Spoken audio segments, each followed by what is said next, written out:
fast, sitting here praying that this night's gonna last. You got it all on tap, I'm loving your vibe, always have your back. We like all the same tracks, listen all night in the sheets all black. Salam sejahtera Malaysia, tuan-tuan dan puan yang amat dihormati. Satu berita duka yang diterima seluruh rakyat Malaysia, bukan saja kepada peminat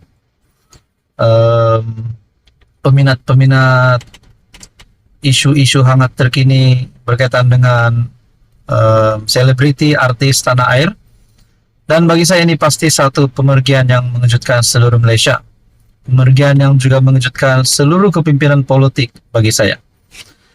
Disahkan Hamdan Senario meninggal dunia. Ini pasti satu kejutan untuk seluruh rakyat Malaysia. Terlebih dahulu saya ingin mengucapkan takziah kepada seluruh keluarga besar Allahyarham. Pelawak yang juga anggota Senario, Hamdan Ramli, disahkan meninggal dunia sekitar pukul 12.40 tengah hari di Hospital Sultanah Aminah, Johor Bahru. Kabar duka itu dikongsi rakan artis Roslan Shah menerusi hantaran di Facebook miliknya hari ini. Artikel ini bertarik 5 Januari 2024. Hari Jumaat, artis Hamdan Senario baru menghembuskan nafas jam 12.40 tengah hari tadi. Dapat call dari Johor Bahru. Sementara itu, anggota Senario Azli memaklumkan jenazah akan dibawa ke Ipoh, Perak untuk dikebumikan. Jenazah hantar terus ke Ipoh. Ke bumi di sana, di kampung halamannya, maklum Azli memetik Msta.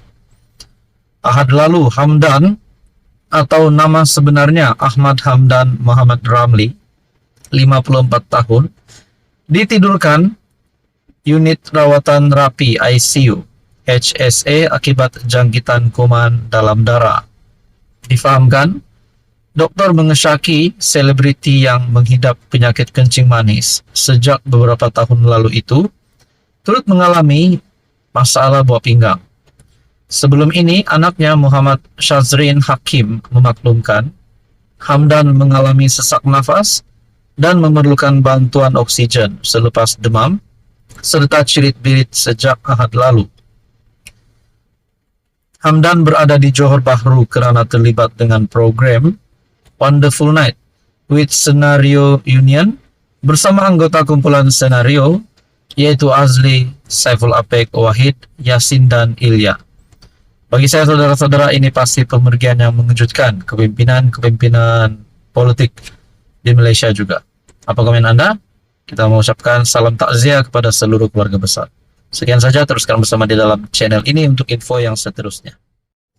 Halo semua, salam sejahtera Malaysia, tuan-tuan dan puan yang amat dihormati semua.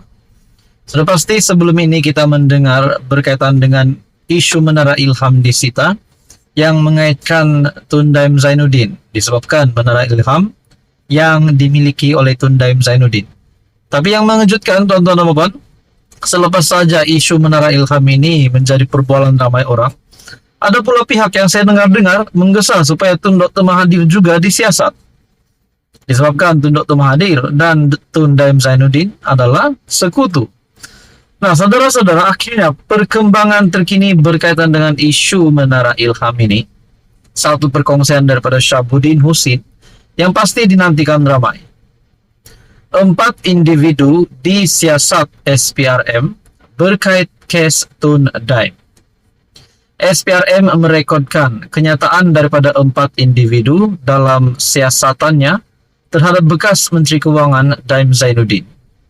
Peguam Rajesh Nagarajan dan Sach Pritraj Sohanpal yang mewakili 4 individu terbabit mengesahkan dalam satu kenyataan media bersama bahawa SPRM memanggil mereka ke ibu pejabat agensi itu di Putrajaya.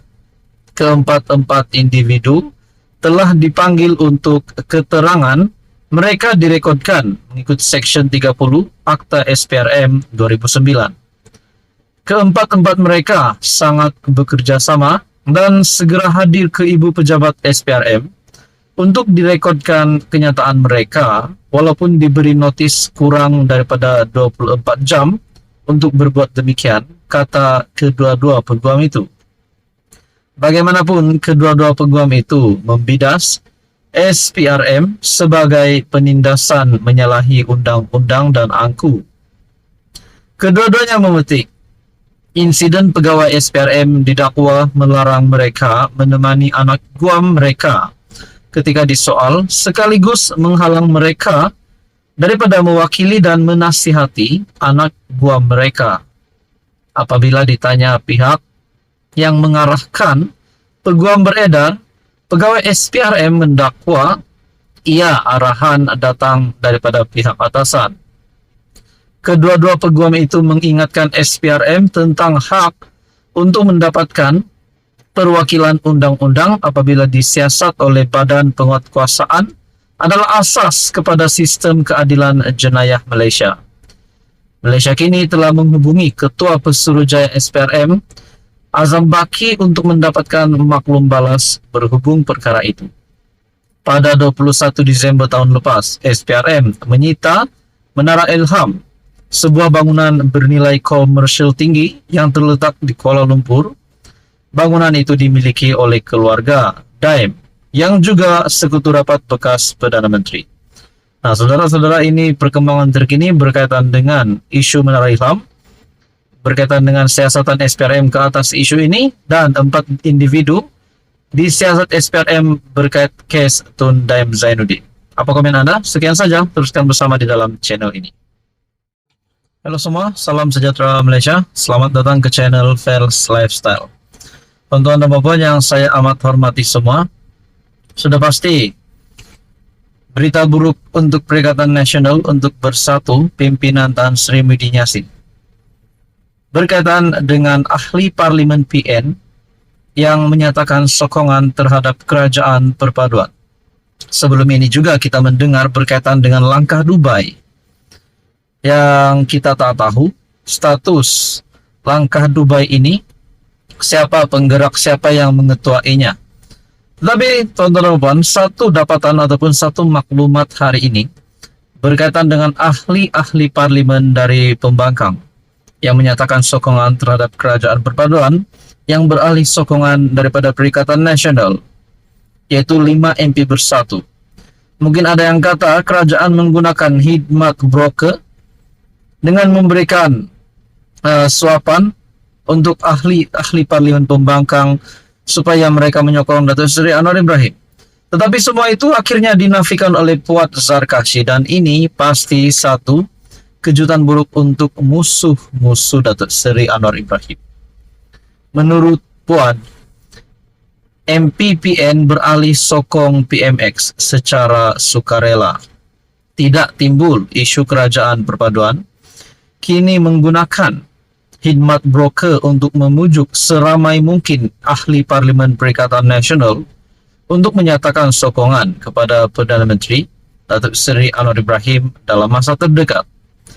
AMKT, Ahli Majlis Kerja Tertinggi UMNO, Datuk Dr. Muhammad Puat berkata, beliau tidak percaya wujud gerakan berkenaan kerana majoriti ahli Parlimen pembangkang sebelum ini berbuat demikian secara sukarela tanpa dipaksa atau diugut oleh mana-mana pihak.